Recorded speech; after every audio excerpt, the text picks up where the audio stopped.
Imagine growing up in the silo. You're kind of a mama's boy working in IT who spends most of your free time sitting alone in the level 1 cafeteria looking at the lights in the night sky. You've been doing that long enough that you've started to notice patterns. And you're smart enough that even though you've never been taught anything about astronomy, you've started to piece together celestial mechanics. You were also born looking like Avi Nash, because this might be a completely different kind of story if that wasn't the case, but overall, for a silo resident, you've got to feel pretty good about your prospects. Then, without missing a night's worth of stargazing, you meet Juliette, the new edgy sheriff who was born looking like Rebecca Ferguson. If you knew what planets were, you'd think they had just aligned. Your lack of experience isn't even a deal breaker, but a failed attempt at going in for a kiss is nothing compared to what follows. When you get the invitation to come over to the apartment, you end up being mixed up with a red level relic. And even though you don't help your potential girlfriend because you're worried about that mother I mentioned earlier, you get sent to the mines anyway, where you'll likely be worked to death. Then, after one chance of reprieve is cruelly pulled away, along with any other hope as your appeal is denied, seemingly out of nowhere, you're brought back up to assist the most powerful person in the silo, and installed as his shadow to be his successor. All with full knowledge you're expendable and may only last as long as you're useful, and then you learn that you're about to be privy to something that only a handful of people in the silo's history have had access to. That's where Lukas Kyle is at the beginning of this episode when Bernard opens the vault and shows him the legacy. If you're like me, the whole time Bernard is showing him around where he'll be staying while he familiarizes himself with it, you're thinking Solo has all this same stuff where he's been living in Silo 17? To emphasize just how far removed this is from the normal silo resident experience, we watch as Shirley pulls all the resources of the Down Deep to collect paper for their next project that amounts to less than what's in the handful of books that are sitting on the desk inside the Legacy. In the last couple of episodes, we've been reminded of what a big revelation the cameras were when we saw portraits in different situations that were all painted by hand. Lukas was just greeted by an AI assistant. Then he was handed a voice-activated tablet that contained the whole of human history, knowledge, and art to hear Bernard describe it. There's just one catch. I mean, besides the one where you might find yourself eliminated if your boss no longer needs your assistance, the God Mode tablet can tell you that the silo has been around for 352 years, but not why it was built or why the people inside are living there now the way they do. Before we can get much of a look at what's collected inside the vault, the computer voice tells Bernard there's a Delta event happening in the central shaft. While Shirley was collecting paper, Knox collected gunpowder. But don't worry, it's not for a bomb. Instead, they built a rocket and filled it with what is essentially propaganda. Questions about the cleaning, what happened to Judge Meadows, and the catchy reminder Juliette lives. When Billings asked what they were thinking, Knox said they just wanted to send a message, which seemed to work. When Bernard gathers the people who work for the sheriff's department to present the new Billings has been kidnapped and forced to lie conspiracy, Sandy brings the notes up. Even more effective than that is that they followed up the ticker tape spectacle by turning the generators off. This sent a fearful reminder that that's a thing they can do, but it also had the unintended consequences of casting more suspicion on IT, which you'll remember Solo saying has its own external power source and didn't go dark when the rest of the silo did. This and the decision to black out pretty much all comms in the silo led to the new cover story, which I think it's worth mentioning is far less effective than the story about the new tape at the beginning of the season. Can't say the same about turning off the power, though. From Breakfast at the Sims household, we see that it freaked their son out enough that Rob gave him the Pez dispenser relic with a fake backstory to make him feel better. Camille points out that people aren't just scared, they're impressed. The rocket was dramatic and it got them asking questions. Rob sees it as an opportunity. In his mind, it shows Admonson isn't up for the job. And if they tell Bernard that the Raiders only survived on the stairs because Camille intervened, that will get him back to where he wants to be. While this sounds like a good idea to him, it doesn't really work for Camille since Bernard already knows about what happened. And worse, he knows she did it behind her husband's back. So she tries to play it off, like going to him now would be more of a favor, while if he waits for Bernard to come to him, then he'd be doing business.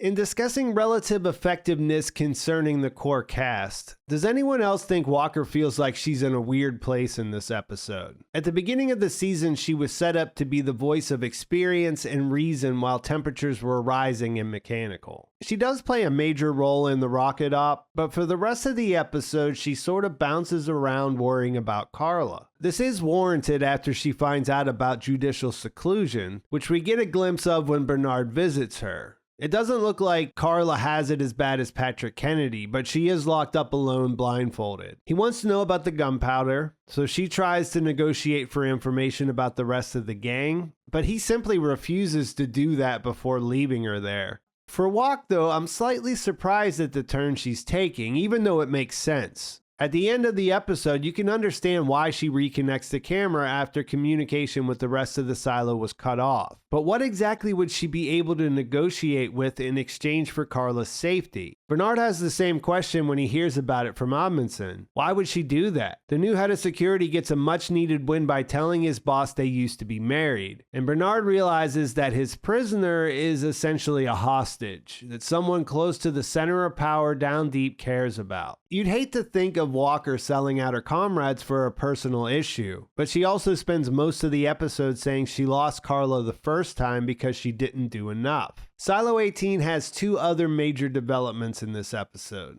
While Knox and Shirley debate who kissed who, Billings and Hank continue their investigation, eventually leading them to take these two into custody for their own safety. They questioned a whisperer who gave us some much needed insights into how that whole network functions, and they learned that there's a place in the scavenger's room where someone from Judicial leaves notes for the down deepers who pass along information. The last note that came down was an order to kill Knox and Shirley. Hank goes to see Patrick Kennedy's niece, Frances, to ask who might be working as a rat for the up top. She basically tells him to get lost, but when they return to the station, they get news of trouble in the cafeteria. Maeve, the woman who showed them the rat poison on the food in the last episode, is waving around a knife to keep an angry mob at bay. They're shouting and accusing her of being the poisoner before Hank figures out what's happening. It turns out her mother has been sick and now she's in medical above the barricades. So they're able to threaten her and she has to do what Judicial wants so that nothing bad happens to her mother. It highlights the reach they have and how they can exploit pressure points to turn the residents against each other.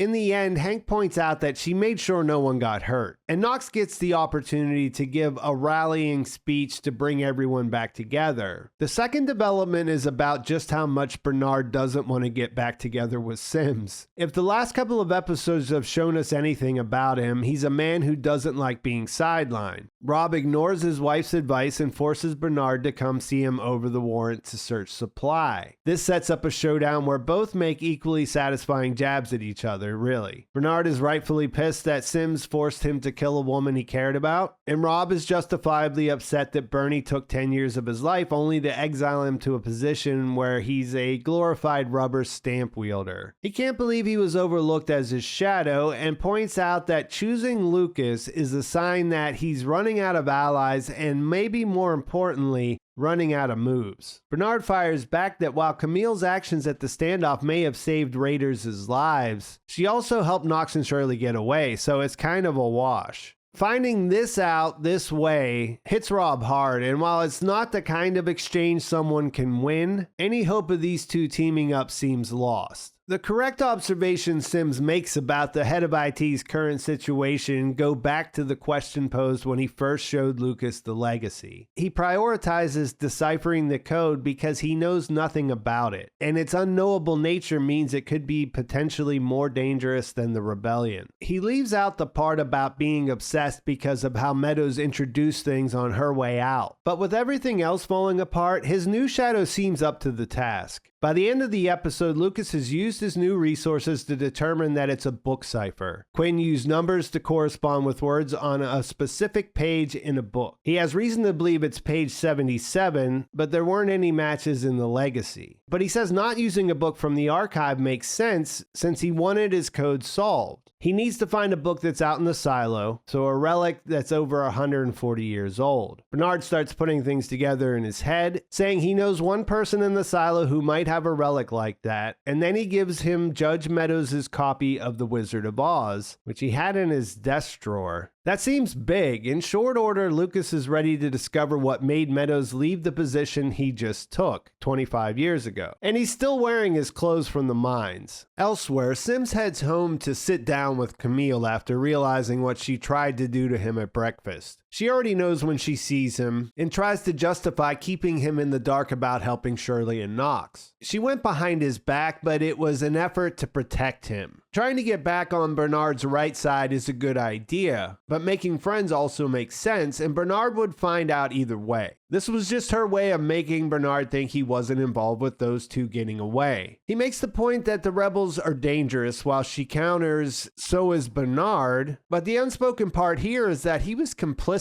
in framing them for the judge's death. She's not wrong that they don't know how this will end, and playing both sides until the winner emerges could be a smart move. However, whether she helped them or not, would they really overlook what Rob did as the head of security? For now, he's more concerned that she tried to make a move without him, and I guess that makes sense. But even after that, getting everything out in the open and seeming to be on the same page, I'd be watching her if I were him. I started this video by trying to imagine what it would be like to be in Lukas's shoes at the beginning of this episode when he first sees the legacy. Now try to put yourself in Juliette's. You wake up in a strange place with this still very strange man holding the newfound helmet you need to complete your suit hostage. On the one hand, he saved your life. It has lots of amusing anecdotes like, hey, in the before times, they used to do this thing called swimming where they would pull with their arms and kick with their legs to move through the water just like a fish. Except fish don't have arms and legs.